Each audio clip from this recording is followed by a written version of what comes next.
এখানে বসে কি করছি? ইফতারের টাইম হয়ে গেছে, যা সবের জন্য খাবারের ব্যবস্থা কর।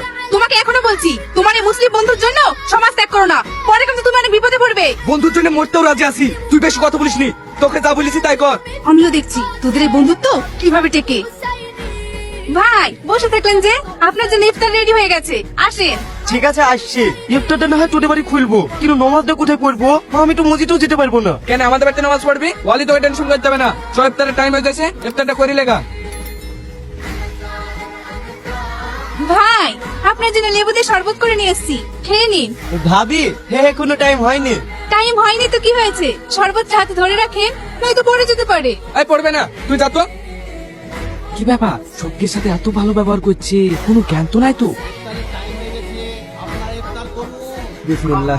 এই দাঁড়া, এই শরবতটা তুই খা, আর তোর শরবতটা আমাকে দে। কেনে রে? আরে দে তো।